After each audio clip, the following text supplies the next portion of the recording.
only thing the boxing people don't know more. The only thing they know is how much the guy runs and trains. But when they come in 2 minutes in the ring, anything can happen. I don't care what, anything can happen. Urgency, or he's overrated. And I'm not saying he's that. I'm just saying that it didn't matter enough to go and do what he had to do. Was actually countering Canelo Alvarez quite a bit. So as Canelo would throw, he would just sit there, wait, block, and then boom, an uppercut or a right hand.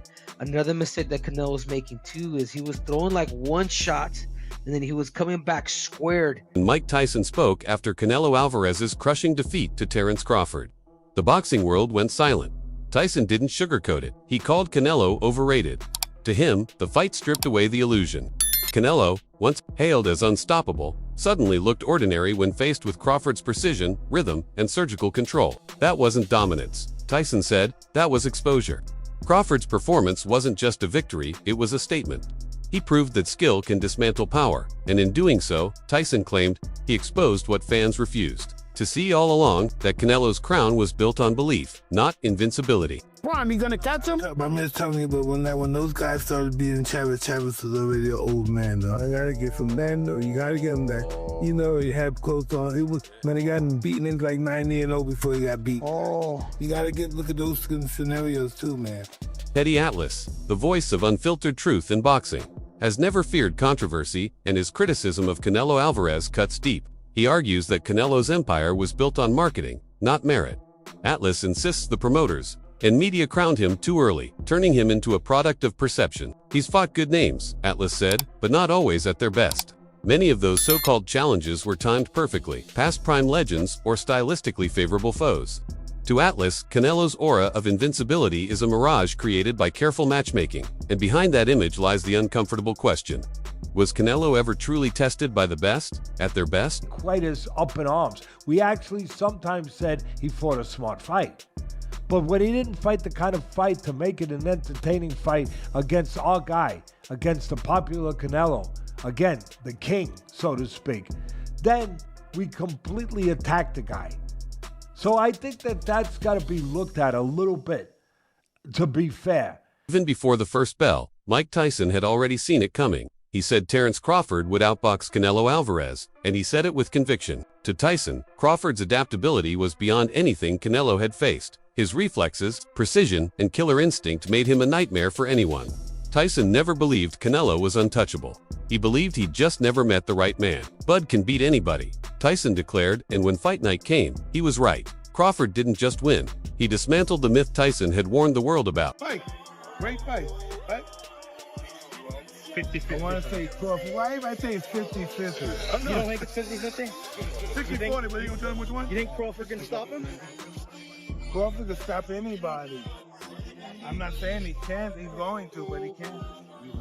Beyond Atlas's words, other analysts began dissecting why so many once considered Canelo Alvarez untouchable. They pointed to the whispers that trailed him, the performance-enhancing drug controversy that barely scratched his image, the strategic matchmaking after Floyd Mayweather humbled him.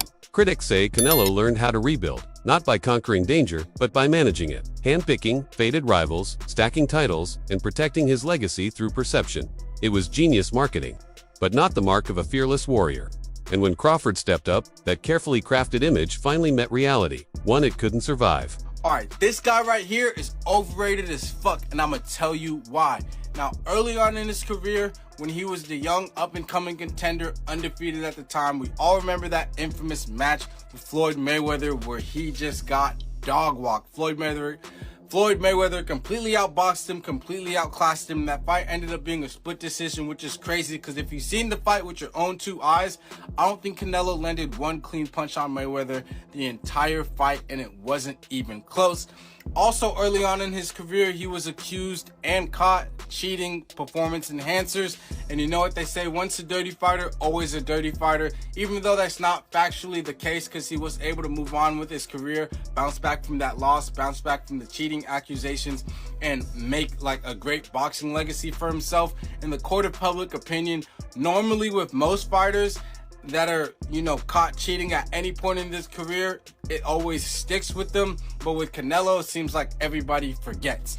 Now, obviously, to this day, he's still looked at as one of the faces, if not the face of boxing. But I think the way people accuse Floyd, especially in the back half of his career, of picking and choosing his fights, you know, protecting his own, protecting his legacy, Canelo definitely has followed the Floyd Mayweather model. Not only in his game, he became a more defensive fighter after fighting Mayweather, and especially as of late, he's not taking as much punishment, but it's also because he's not fighting very dangerous fighters, and when he does, he gets exposed. One of his also top more formidable opponents was Triple G, that trilogy. The first fight was a draw. The second two fights, Canelo won by unanimous decision, and an ununanimous decision for the third. But I don't think the results, you know, reflected the fights. When the bell rang for Canelo Alvarez versus Terence Crawford, the truth unfolded with painful clarity. From the first round, Crawford, the master of rhythm and control, dismantled Canelo's offense piece by piece. Canelo looked lost, unable to find range, throwing one punch at a time while Crawford danced circles around him. His famed pressure vanished against Crawford's movement. His jab disappeared. Every plan he had fell apart. Analysts said it was the first time Canelo looked human, hesitant, predictable, and outspoken. And as the rounds passed, fans realized they weren't watching a fight anymore. They were watching an empire fall in real time. I think there was a lot that we could learn from both of them. I think there's something that Terence Crawford did very well. He did not allow Canelo to get inside, man. Like, as soon as Canelo would get into that certain range, he would jab him. He would jab him, and then occasionally he would go low. Canelo Alvarez could not pop his. He couldn't get inside because pretty much Bud, he's a southpaw, and I feel like Terence Crawford. I mean, I feel like Canelo Alvarez had problems with southpaws, but not just that, dude. It was the range of what Terence Crawford had, dude, and not just that, man. Terence Crawford was actually countering Canelo Alvarez quite a bit. So as Canelo would throw, he would just sit there, wait, block, and then boom, an uppercut or a right hand. Another mistake that Canelo was making too is he was throwing like one shot, and then he was coming back squared, and that's when Terence Crawford would actually catch him. We didn't see any like lateral moves where he would throw and maybe push off to the side, as we used to see Canelo Alvarez as what he would do in these fights. Allegiant Stadium, there was a lot of people there. You know, Terence Crawford had the ability to fight backwards and stay composed, good defense, hands was always up, countering everything that Canelo was throwing at him. He was just a little more active fight. I mean, looking at the fight, bro, like, it was competitive. Canelo did hit him to the body, but it was pretty much all Terence Crawford, man. I don't know how many rounds I actually gave Canelo, but I want to see a rematch. I want to see a rematch because Canelo did mention, oh, I didn't feel good. Like, my body was just, it wasn't reacting. My mind wanted to, but there was something physically with my body that it just felt different. So, but overall, I mean, you know, boxing tends to put these big events, these fights don't show out like the UFC. The shockwaves from Canelo's defeat echoed far beyond the ring. In post-fight interviews, his tone carried something boxing fans weren't used to hearing: doubt. Some whispered that retirement might be next.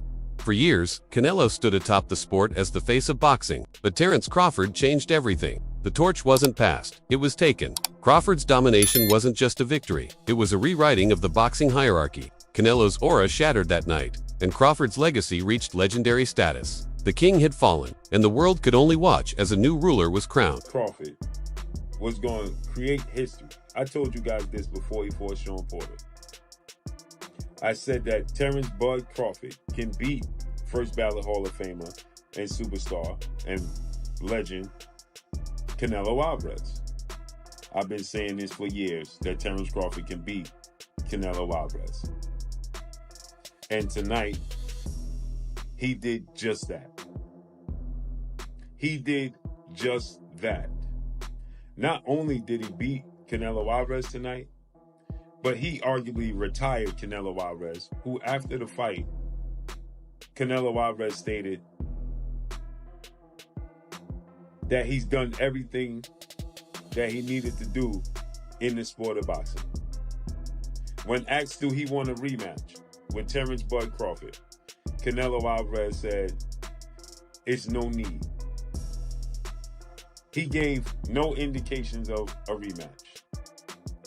And Canelo Alvarez stated that he's a Hall of Famer. He's a winner. Just being there made him a winner, right? And he stated that he's done everything he needed to do in the sport of boxing. That's what he said. Canelo Alvarez got schooled once again. I told you guys, styles make fights. This style, this particular style of boxers and counterpunchers and movers has historically given Canelo Alvarez problems. And as I told you guys, right?